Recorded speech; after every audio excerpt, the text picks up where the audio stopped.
Muito boa noite, bem-vindos. Estamos com o Torto e Direito com o Miguel Morgado. Miguel, boa noite, bem-vindo também. E hoje começamos por Ceuta, e que tu classificas como o desastre de Ceuta, social, político, migratório. Todos os títulos. Foi um fim de semana negro para a Espanha, para a Europa e para todos aqueles migrantes, desde logo aqueles que perderam a vida. Nós estamos a falar de um acontecimento que levou à morte quase de 100 pessoas.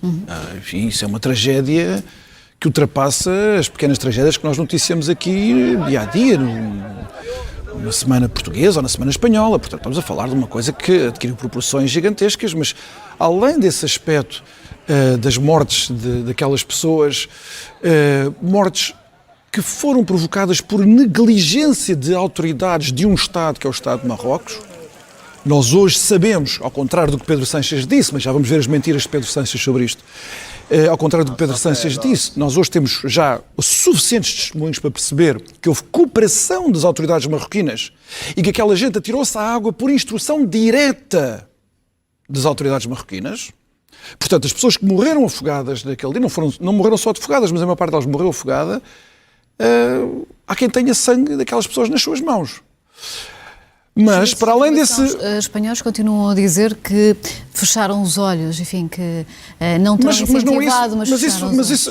As mentiras de Pedro Sánchez e das autoridades espanholas são todas desmentidas pelo facto de nós agora termos acesso a um abundante espólio já de testemunhos de publicações perfeitamente respeitáveis, desde o New York Times aos jornais espanhóis, onde os migrantes estão a dizer o que aconteceu. Houve migrantes que disseram que foram ameaçados se saltassem a vedação e, portanto, eles estavam a ser incentivados a tirarem-se a água. Pelas razões que nós já veremos que é o acórdão do Supremo Tribunal. Na verdade, não é o acórdão, mas a decisão de 2024. Mas, enfim, eu ia dizer que isto é um grande desastre, para além deste aspecto que nós nunca podemos esquecer. É um grande desastre porque expôs como dolorosamente óbvias as vulnerabilidades dos Estados europeus, neste caso o Estado espanhol, quando têm de lidar com a fronteira. As razões dessa vulnerabilidade não são da ordem do fatalismo.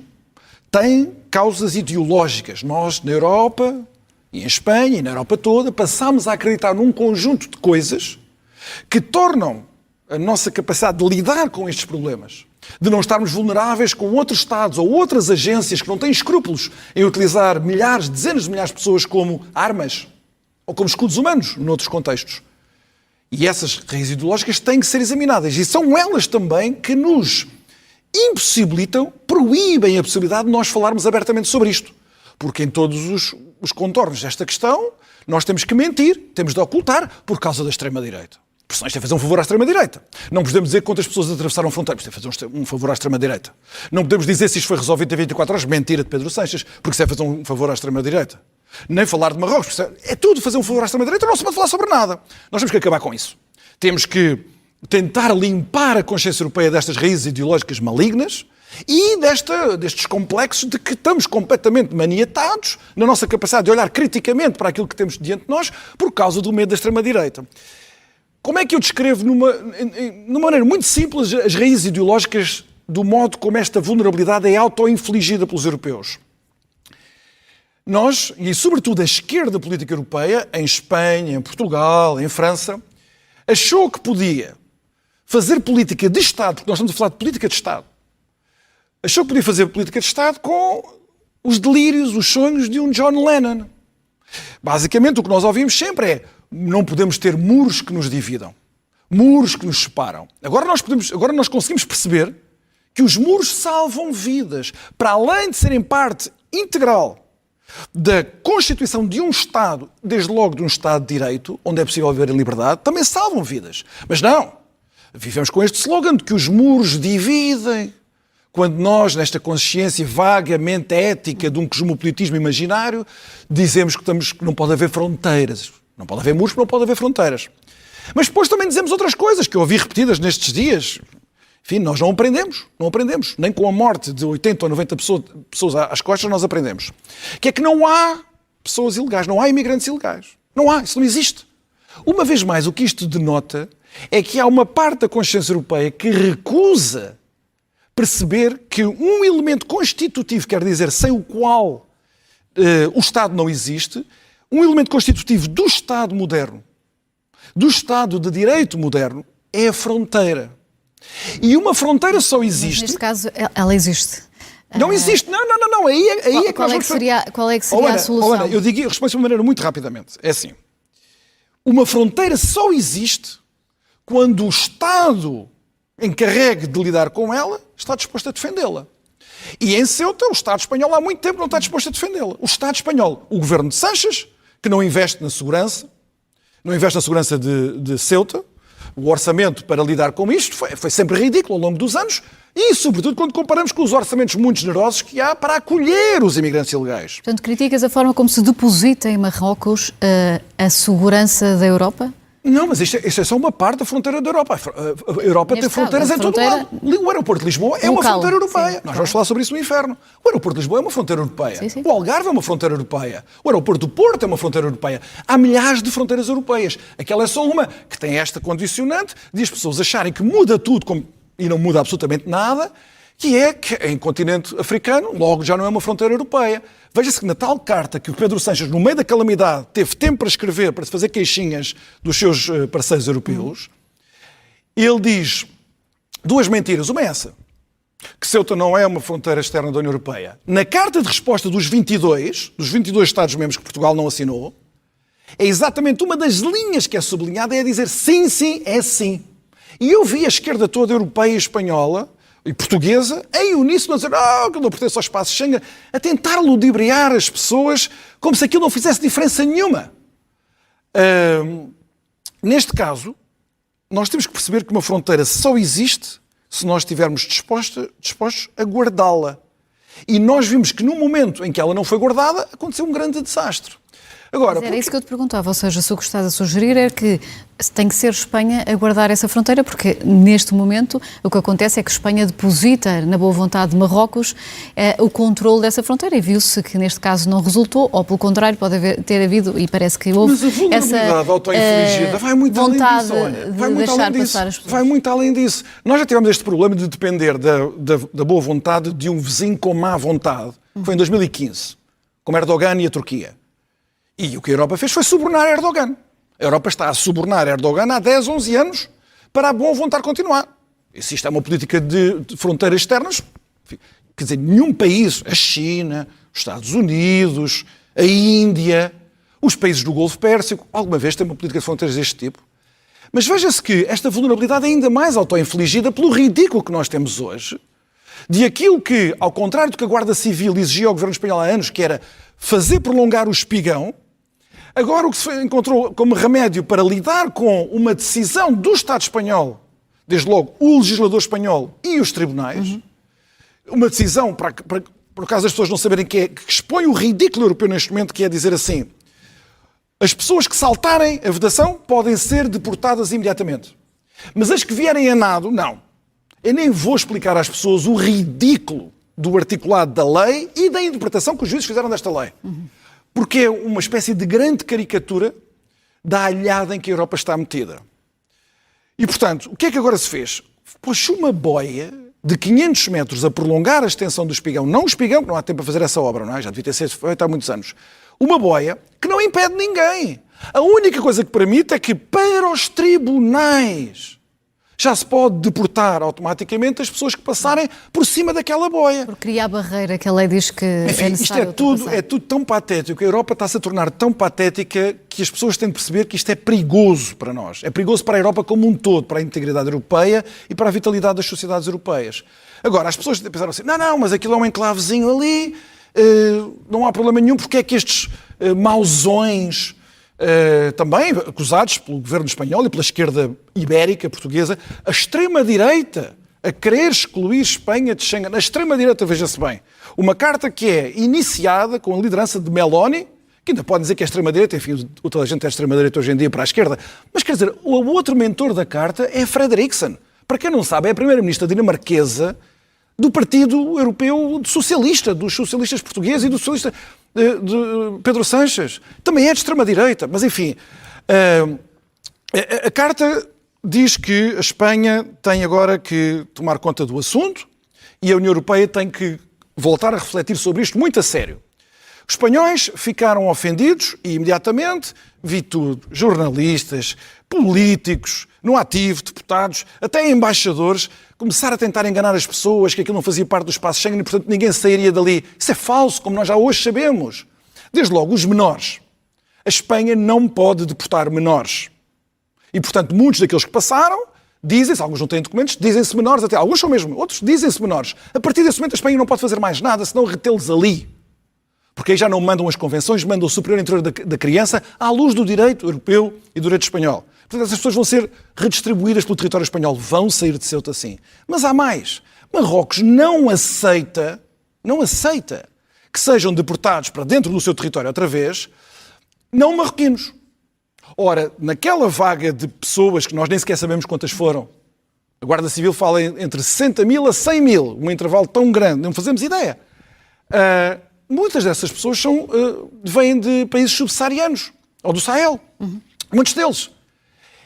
Não só eles não querem abandonar Ceuta, como Marrocos não os aceita. E, portanto, o sistema espanhol não tem outra possibilidade senão de os integrar, e eles têm vários procedimentos administrativos que permitem documentar-se não com autorizações de residência, mas de modo a saírem para a Espanha continental. E isso já está a acontecer. Para não falar, entretanto, das tais máfias organizadoras de tudo isto, a quem Sanches imputou as responsabilidades exclusivas do acto. É verdade que a esquerda europeia também andou a falar de Israel e sabe-se lá mais delírios, mas imputou-se isto às máfias. As máfias de transporte e tráfico humano já estão a fazer o transporte entre Ceuta, entre as praias de Ceuta, o transporte clandestino, e Algeciras já no continente. Portanto, isso está a acontecer. Nós não podemos assistir a estes problemas e ficar paralisados, desarmados na sua solução, porque os preconceitos ideológicos imediatamente abafam qualquer tipo de consideração. Eu pedi para pôr um vídeo que eu gostava que as pessoas também percebessem. Vamos às reações políticas que, sim, eu queria que as pessoas vissem aqui a reação de uma pessoa em particular. Eu aqui há uns meses mostrei às pessoas aqui esta senhora. Talvez os portugueses não saibam quem ela em Espanha é muito famosa. É a Manuela Carmena. Ela foi Presidente da Câmara de Madrid entre 2015 e 2019. Ela candidatou-se pela coligação de extrema-esquerda, o Mais Madrid, mas com o apoio do PSOE. Portanto, ela é a primeira pessoa que fez uma geringonça, antes de António Costa, é a primeira pessoa que faz uma geringonça na Península Ibérica. E ela, o que é que ela está a dizer aqui neste momento? Ela está a dizer, eu vou ler o que é que ela está a dizer, é assim: nós aplaudimos os que saltaram a vedação. Queremos-los, os que saltaram, nos vossos bairros. Eles vêm pagar as pensões. Vejam-se como esta mentira é reproduzida em todo o lado, em Espanha, em Portugal. São os que têm mais talento, são os melhores. Queremos que venham mais. Isto, as pessoas podem dizer, não, mas ela é uma radical. Enfim, ela está na órbita do PSOE, do Partido Socialista Espanhol, neste momento. Mas isto não é apenas as considerações da extrema-esquerda, que há muito viu na imigração ilimitada o substituto da revolução que falhou.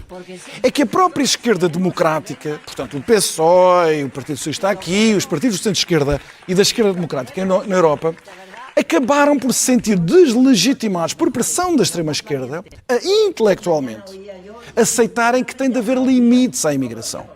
E, portanto, todas as profissões... Veja essa declaração que o Partido Socialista fez sobre isto. É patético. São linhas e linhas e linhas para não dizer nada. Porque, neste momento, há esta inibição total da esquerda de poder pensar a fronteira e o regramento da imigração como restrição. Porque, senão, nós estamos só a falar frases vazias, a dizer, sim, uma imigração regulada. Mas deve ter limites ou não? Deve haver limites quantitativos à capacidade de um país para absorver imigrantes ou não? Sobre isso a esquerda já não pode falar. Porquê? Porque não há pessoas ilegais. Porque os muros não podem dividir. Mas porque nós temos deveres humanitários que se sobrepõem a tudo, inclusivamente à sobrevivência do nosso Estado de Direito. Mas houve aqui um aproveitamento dos extremismos, digamos assim. A extrema-direita também não encontra esse meio termo. Não, a extrema-direita não vai encontrar meio termo nenhum, nós já percebemos isso. E aproveita também esta situação para agir politicamente aqui, contra Pedro Sanches. Em outras ocasiões, a extrema-direita vai viver disto. Mas a mim o que me pasma não é que a extrema-esquerda diga estes delírios. Nós já tínhamos visto, mostrei aqui há uns meses, Irene Montero, líder do Podemos, a dizer que a Espanha é só fascistas e, portanto, precisamos de imigrantes para substituir os fascistas que nós temos aqui e poderem votar e ganharmos eleições e fazermos a revoluçãozinha dela. Já tinha mostrado isso. Os delírios da extrema-esquerda, a gente já sabe o que é. Aqui O grave não é isso. O grave é a prisão ideológica que está a atingir os setores que têm acesso ao governo, desde logo a esquerda democrática. Aí é que nós percebemos que a vulnerabilidade intelectual é total e não há nenhuma resposta que não seja nós não podemos dar essa iniciativa à extrema-direita. E, portanto, vamos nos inibindo. Só que isto significa que a Europa está ao sabor da boa vontade, como tu dizias, dos seus vizinhos que muitas vezes não querem ter boa vontade. Não querem. E, portanto, ou nós nos emancipamos destes preconceitos ideológicos todos, ou então nós vamos ter problemas muito sérios na Europa. Isto não pode ser desvalorizado. Isto foi um desastre que aconteceu. E as mentiras de Pedro Sanches, aqui a ser recebido pela população de Ceuta, está um vídeo ele a ser recebido pela população de Ceuta, em que está a população de Ceuta a dizer Pedro Sanches, filho da... Não posso dizer, porque estamos agora em direto na SIC Notícias. É assim que o presidente do governo espanhol é recebido, porque ele abandonou as populações, dando prioridade a estes imperativos ideológicos. E depois ele a querer, chocado por não ter a solidariedade dos seus parceiros europeus. Este Pedro Sanches, de facto. Então ele que quebrou toda a solidariedade quando disse despesas militares da NATO, façam vocês, eu não faço. Ele quebrou toda a solidariedade aí. Quando ele se iniciou um processo de regularização de ilegais em Espanha contra a opinião de todos os seus parceiros, ele quebrou totalmente a solidariedade com os outros. Uma irregulação que já vai em 1.200.000 pessoas, muitas delas com processos documentados absolutamente fraudulentos. Ele tem quebrado a solidariedade com todos os parceiros europeus que não alinham pela sua bitola e agora vem ficar muito chocado. Aqui a grande questão era, como dizias há pouco, se efetivamente estes migrantes entrarem na Europa continental, passa a ser um problema de todos. Claro, é um problema de todos. E esses migrantes, uma parte deles já vai... Não foi essa união que falou, independentemente da solidariedade diretamente com a Espanha, não é essa união que falha neste processo? Não falha. Se as coisas não estão a funcionar bem, nós não podemos fechar os olhos em nome de uma suposta solidariedade com quem nunca foi solidário com coisa nenhuma, como é o caso de Pedro Sanches. Eu digo mais. No caso português, em que nós tivemos as nossas fronteiras abertas com o governo António Costa, ainda hoje estou para saber como é que a União Europeia tolerou durante tanto tempo aquele total abandono e negligência da fronteira externa da União Europeia. Responsabilidade de um governo. Mas nós percebemos como é que isto acontece. É porque há solidariedades partidárias, solidariedades pessoais no seio da União Europeia que faz com que os problemas das populações sejam todos, por assim dizer, evacuados. Nós temos que acabar com isso. Vamos mudar de tema, tão ou mais polémico do que este. A conferência de imprensa de Luís Neves, voltas a trazê-la aqui. Na tua opinião, o que é que ficou esclarecido? O que é que ficou por esclarecer? Consegues fazer aqui a diferença entre os pontos positivos e negativos desta conferência? Bem, o ponto positivo foi que, talvez o único, Luís Neves dá-nos uma novidade, quando ele assume a responsabilidade pela história do outro lado. Ninguém sabia, havia uns a dizer, não fui o diretor financeiro, ninguém sabe quem foi, não há documentação, e depois lá acabou por dizer, não fui eu sabia tudo e fui eu. Só que depois ele sai-se com esta. Mas isso foi positivo para Luís Neves e para o Governo? Como?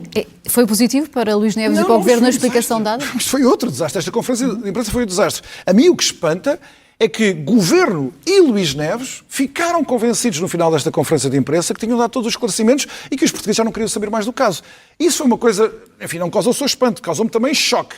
Porque é preciso perguntar assim, em 2026, depois da Revolução Democrática de 1974, depois de tudo o que passámos, as atribulações, os momentos de prosperidade, a adesão à União Europeia, o amadurecimento democrático, que 52 anos depois nós já estávamos à espera, a cultura institucional do país, pela boca do ministro que foi diretor nacional da Polícia Judiciária. A cultura institucional do país foi completamente arrasada.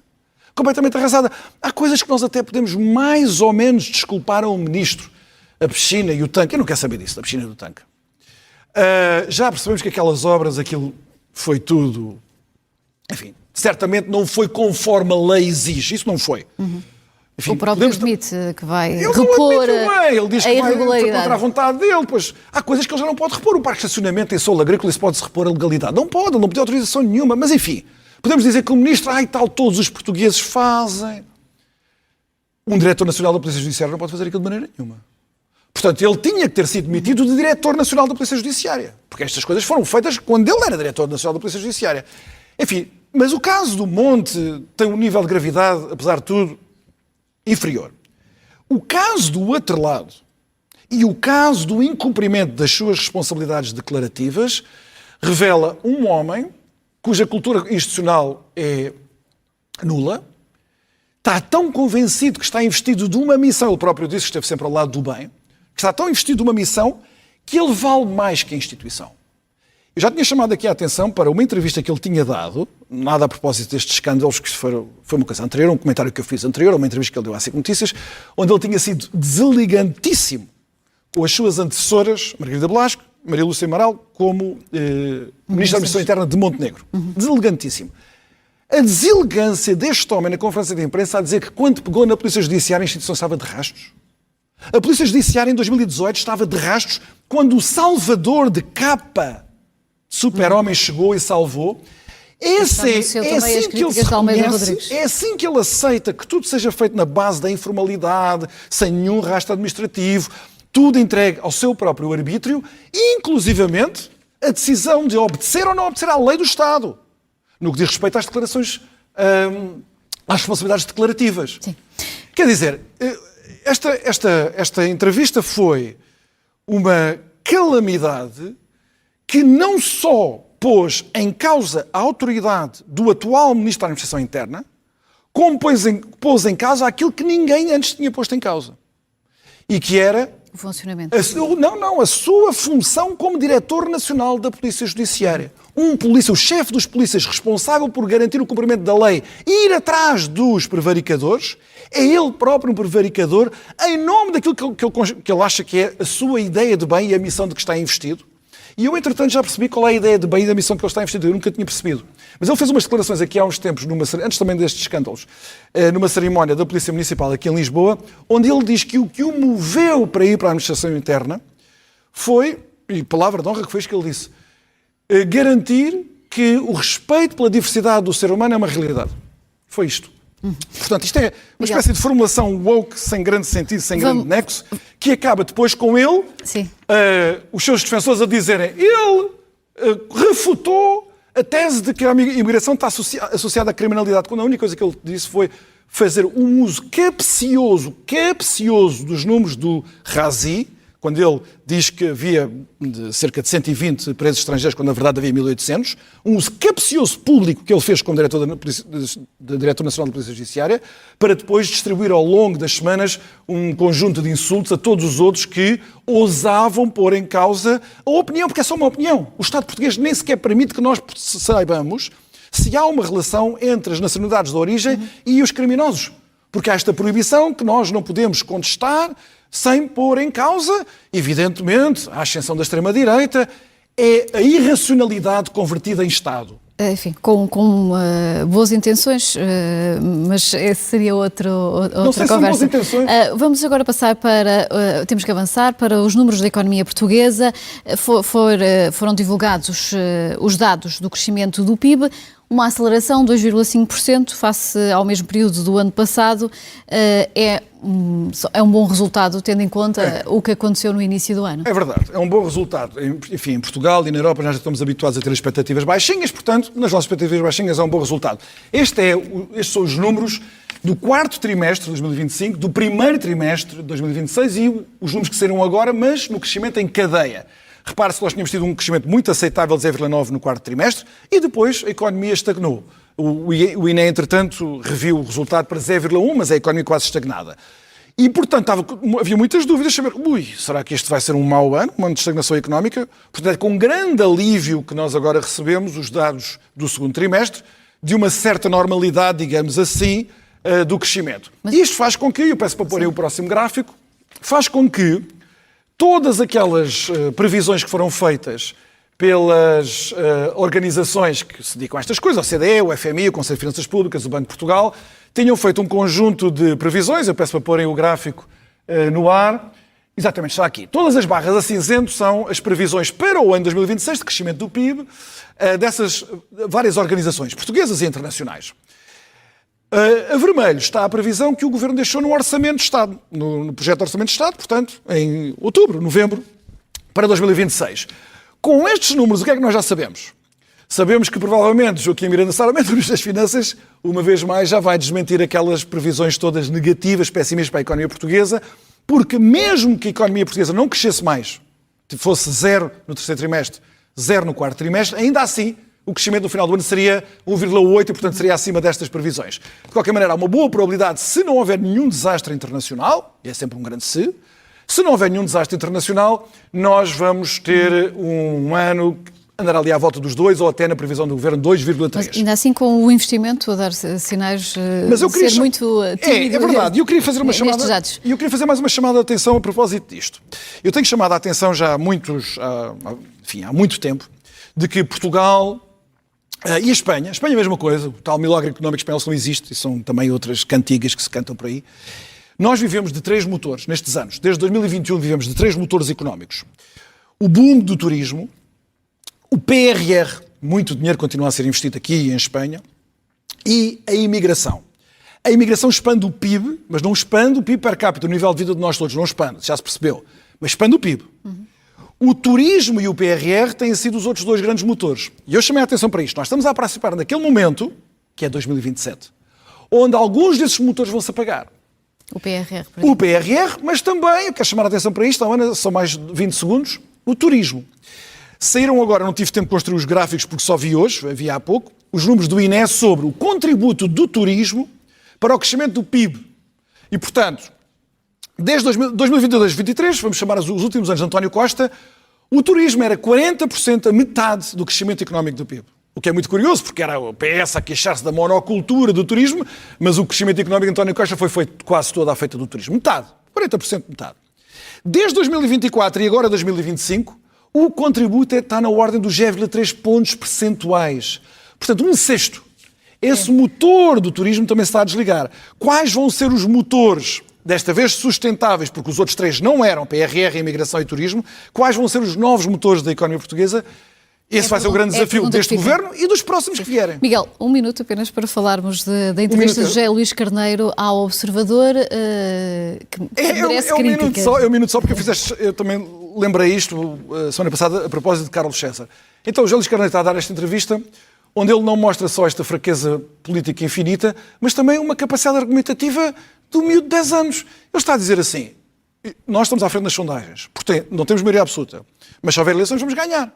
E eu conto com o apoio do PSD para fazer governo. E o jornalista do Observador diz assim, mas vocês em 2015 fizeram o contrário. Diz, não, mas no ciclo político de Montenegro... Não, isto na minha terra tem um nome. Eu não posso dizê-lo uma vez mais, porque estou aqui em direto na SIC Notícias, mas tem um nome feio. José Luís Carneiro acaba a entrevista a dizer que teve grande orgulho na Geringonça. Bem, então se tem grande orgulho, tem que aceitar que quem quebrou o princípio da reciprocidade política foi o partido dele para fazer o governo onde ele foi ministro. Ele não pode agora dizer que quando é da conveniência do PS, aplicam-se as regras da prática constitucional da democracia. E depois, quando já convém ao PS fazer de outra maneira, então já não há princípio de reciprocidade política, coisíssima nenhuma.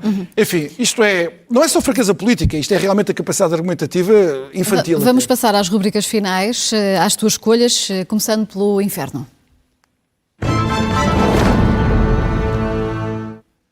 No inferno, esta história que nós ficámos a saber esta semana, de uma menina de 12 anos que vinha do Senegal, com uma senhora, acompanhada de uma senhora que se dizia mãe dela, e que, com a ajuda dos operacionais da PSP, do Serviço de Fronteiras, e do oficial da Frontex, que estava lá a dar apoio, descobriu-se que era tudo uma grande mentira e que esta menina tinha sido doada, vendida, para um homem, em França, para pagar uma dívida da família dela no Senegal. Isto é tráfico humano, e eu espero que se vá atrás do homem que fez isto. E que, se ele não for cidadão francês, tem de haver consequências. Eu queria chamar a atenção para o facto de a imigração irregular, ilegal, está associada a processos de tráfico humano que são horrores no mundo inteiro. Foi mais ou menos nesta altura que foi concluída uma operação do FBI, trago isto aqui também, onde foram libertadas cerca de 50 crianças de redes de tráfico humano, foram presas mais de 150 pessoas, e para haver controle deste horror, desta forma de escravatura, é preciso que haja fronteiras. Em Lisboa, esta menina de 12 anos foi salva porque se levaram as fronteiras a sério. Sem fronteiras ela não teria sido salva. E nós não sabíamos o que era feito dela hoje. É dos casos que não podemos ficar de todo indiferentes. Vamos agora ao purgatório.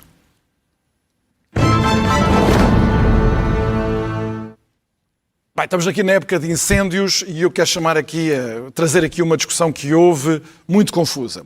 Começou por alguns observadores dizerem que incêndios, este é o melhor ano de incêndios na Europa.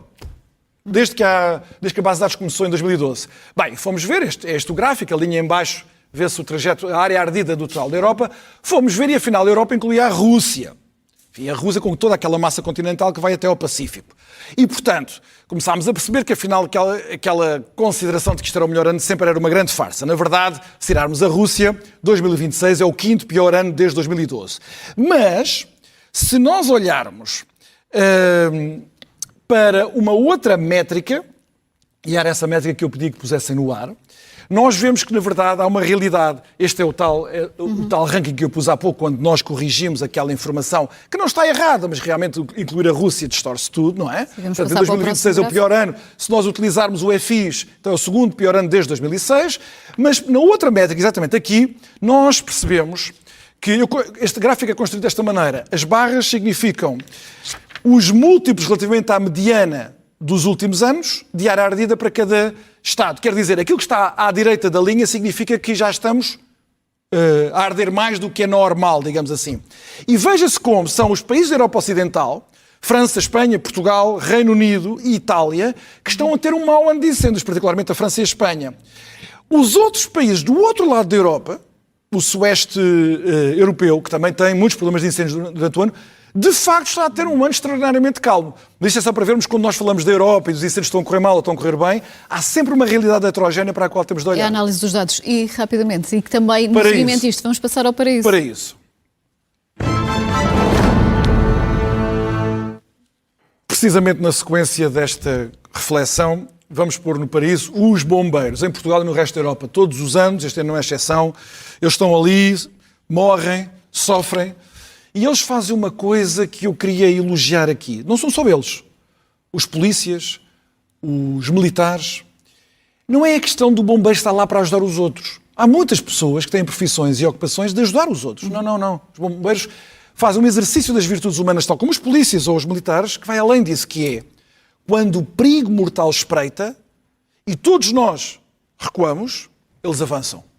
Este é um tipo de virtude humana que nós estamos sempre a tentar degradar, porque lhe chamamos todo o tipo de insultos. E, na verdade, nestes momentos de grande dor e perigo, nós vemos que são essas virtudes humanas que fazem a diferença entre aqueles que estão disponíveis para avançar e arriscar tudo e nós que vamos ser protegidos por eles. E creio que as populações do terreno também reconhecem essa entrega que os bombeiros fazem no combate aos incêndios. Miguel, muito obrigada. Foi um prazer. Até para a semana.